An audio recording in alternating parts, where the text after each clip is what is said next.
오늘 우리에게 주신 하나님의 말씀 신명기 17장 14절에서 20절 말씀입니다. 신명기 17장 14절에서 20절 우리 한 목소리로 읽겠습니다.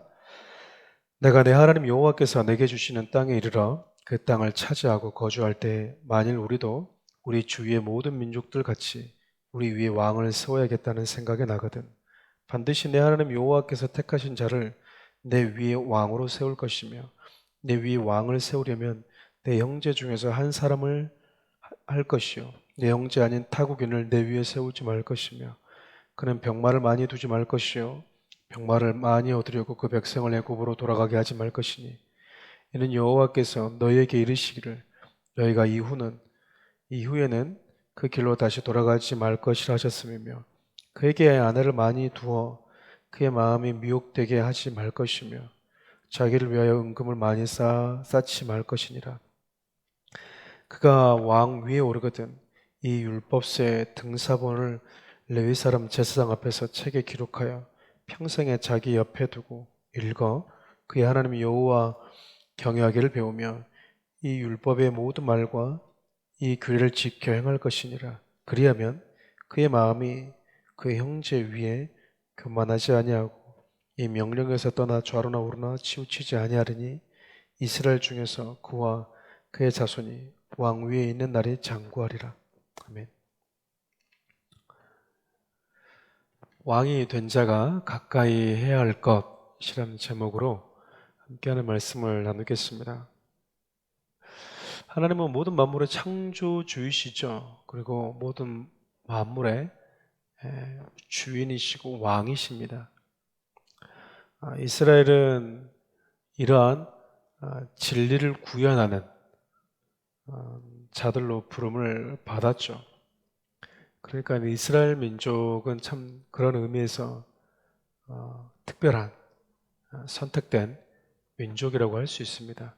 우리가 영적 이스라엘의 중요성을 강조하다 보면 실질적인 하나님께서 역사 속에서 이스라엘을 택하셨다라는 그것에 대한 특별함에 대한 가치를 좀 가볍게 여길 수도 있는데 결코 옳지 않다고 생각합니다.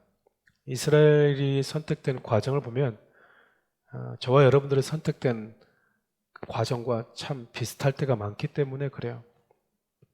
이스라엘은 강한 나라도 아니었고 어떤 민족이 그리고 한 국가가 형성되어져 있지도 않았었습니다.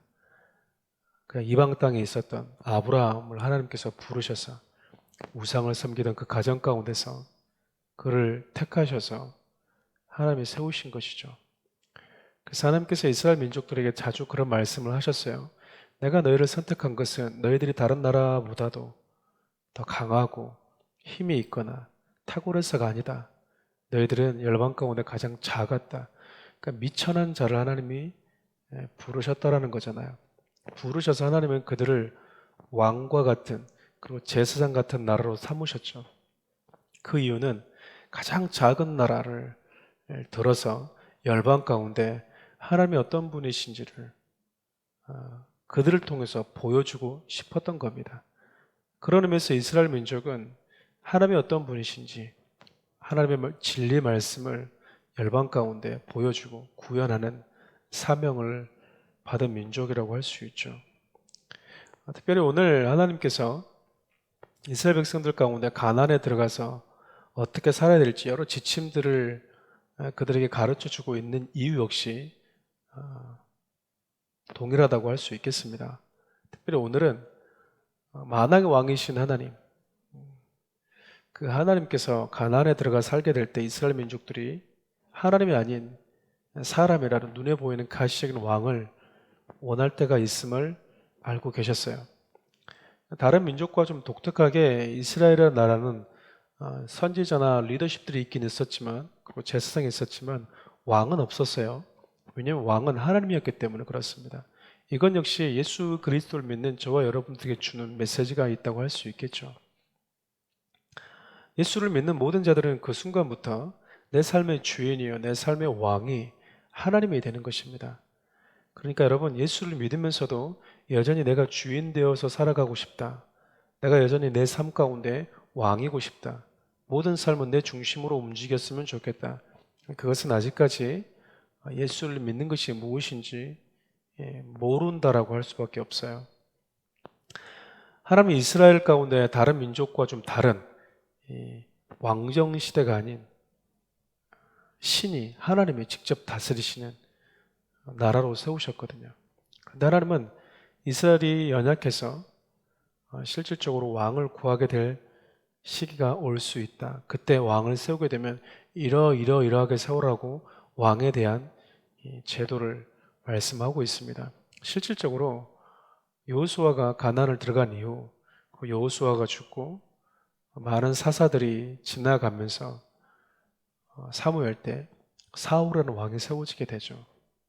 물론 긴 시간이었지만 그 과정 속에서 결국 이스라엘 가운데 왕이 세워집니다. 하나님께서 왕으로 세움 받을 자에게 하지 말아야 될 것 세 가지, 그리고 꼭 해야 될 것 두 가지를 말씀하세요. 뭐 하지 말아야 될 것 세 가지를 이야기하면 병마, 그러니까 싸우는 거죠. 군마. 병마를 많이 두지 말고, 아내를 많이 두지 말고, 자기를 위해서 부를 쌓아두지 말아라.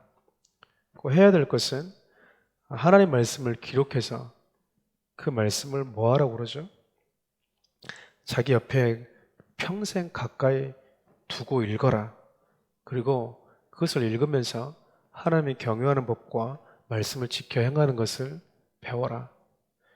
그러니까 멀리 할 것과 가까이 할 것이 무엇인지 분명하게 이야기를 하고 있죠.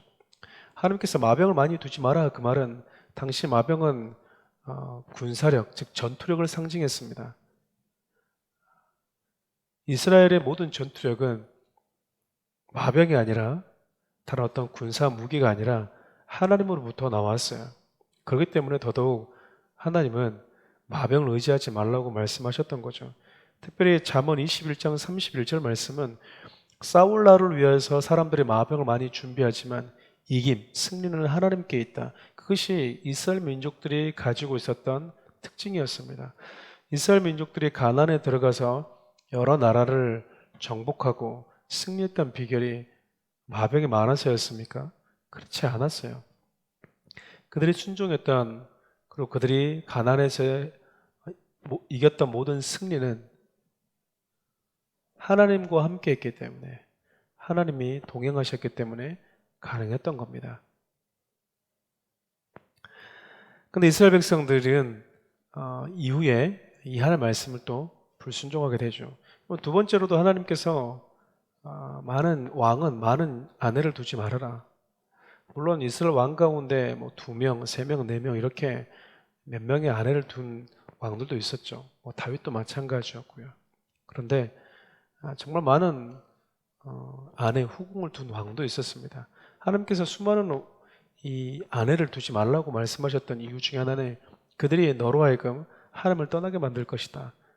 너를 미혹해서 하나님을 떠나게 만들까 하나님이 두려웠기 때문에, 염려가 되었기 때문에 아내를 많이 두지 말라고 하신 거죠. 마음을 뺏긴다는 것 아니겠습니까? 자기를 위해서 재물을 많이 쌓아두지 말라고 하십니다. 재물을 쌓아두는 게 뭐가 잘못이겠습니까? 그런데 여러분, 그 재물을 쌓아두는 목적과 이유가 내 자신이라면, 특별히 누가복음 12장을 보면 여러분 잘 아시는 것처럼 어리석은 부자의 비유가 나오죠. 하나님이 자기 영혼을 오늘 데려갈지도 모르면서, 그것도 알지 못한 채 계속해서 창고를 더 늘리고 늘려서 자기만을 위한 재물을 쌓아두는 것, 하나님은 그것을 어리석다라고 이야기를 합니다. 여러분, 우리는 나를 위해서 재물을 축적하는 자가 아니라 영혼을 위해서, 그리고 하나님의 나라를 위해서 재물을 하늘에 쌓아두는 지혜로운 자들이 돼야 돼요. 근데 여러분, 이 세 가지를 다 어겼던 왕이 있었습니다. 참 독특하게 가장 지혜로웠다고 하는 이 솔로몬 왕이 그랬어요. 특별히 열왕기상 10장부터 11장까지를 보면 이 솔로몬이 타락하는 과정이 기록되어져 있습니다. 근데 솔로몬은요, 마병을 많이 두었어요. 그리고 그 마병을 가지러 오늘 본문을 보면 애굽으로 돌아가지 말아라 라고 말씀하셨는데, 당시 애굽에는 이 군마들이 참 좋은 말들이 많이 있었거든요. 그 말들을 애굽에서 정말 많이 사가지고 왔습니다. 하나님께서 애굽으로 돌아가지 말라 그 말은 애굽과 아직 아예 관계도 하지 말라 그런 의미가 아니라 너희들이 애굽에서 노예였기 때문에 다시 그리로 돌아가지 말라라는 의미였거든요. 그런데 그들은 자신의 나라의 부강을 위해서, 전투력을 위해서 하나님이 명령하신 것을 어기고 애굽의 좋은 말들을 솔로몬이 사가지고 왔습니다. 그리고 솔로몬의 아내가 1000명이라고 얘기하죠. 후궁이 700명이었고 아내가 300명이었으니까. 그래서 열왕기상 11장을 보면요, 그 아내들이 솔로몬의 마음을 돌려버리죠. 하나님을 향한 그 마음을 돌려서 이방 신들을 섬기게 만들어 버립니다.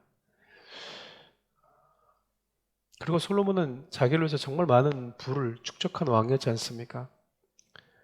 지혜롭다고 하는 그 솔로몬이 하나님이 왕이 되었을 때 왕된 자는 하지 말아야 될 것을 다 했다라는 거죠. 여러분, 우리가 이걸 볼 때마다 느끼는 게 뭘까요?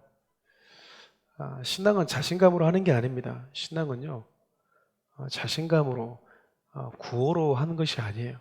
할 수 있다, 할 수 있다라고 구호를 외친다고 해서 우리의 신앙이 그렇게 사라지는 것이 아니라는 겁니다. 하나님께서 멀리할 것 멀리하고 가까이 할 것, 하나님의 말씀을 기록하고 새겨서 평생에 네가 죽을 때까지 영원히 네 곁에 두고 그것을 읽으면서 하나님이 경외하는 것이 무엇인지 하나님의 말씀대로 행하는 삶을 배워라고, 그런 삶을 가까이 하기를 원하셨는데 실질적으로 솔로몬은 그러지를 못했습니다. 왜냐하면 하나님은 하나님의 말씀을 가까이 하라고 계속해서 당부하신 이유 중 하나가 바로 그들을 위해서였거든요. 이스라엘 하나님은 당신의 백성들이 교만했을 때 그 교만이 당신의 백성들을 파멸로 이끄는 지름길이라는 사실을 누구보다도 잘 알고 계셨습니다.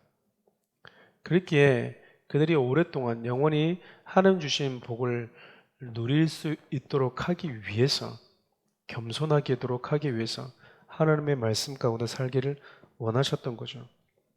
그럼 어쩔 수 없어요. 왜냐하면 인간이라는 존재 자체가 애시당초 창조될 때부터 하나님을 떠나서는 복을 누릴 수 없는 존재로 지음받았기 때문에 그렇습니다.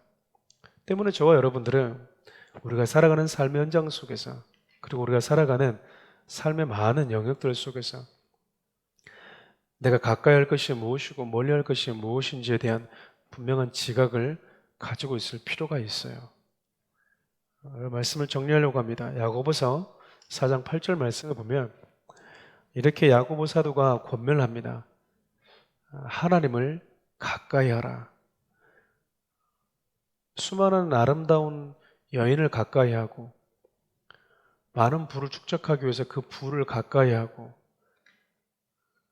강한 힘을 가까이 두려고 하지 말고 하나님의 말씀을 가까이 두어라.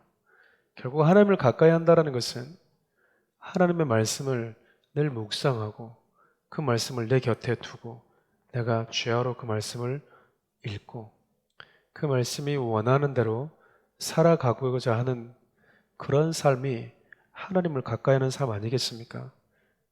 바라기는 여러분, 오늘 하루 여러분 삶 가운데 나로 하여금 다시 애굽으로 돌아가게 만드는, 예수를 믿기 이전의 삶으로 돌아가게 만드는, 혹은 내 마음을 하나님께서 되돌려버리는, 그리고 하나님께서 나에게 주신 이 이것에 대한 분명한 목적과 이유를 내가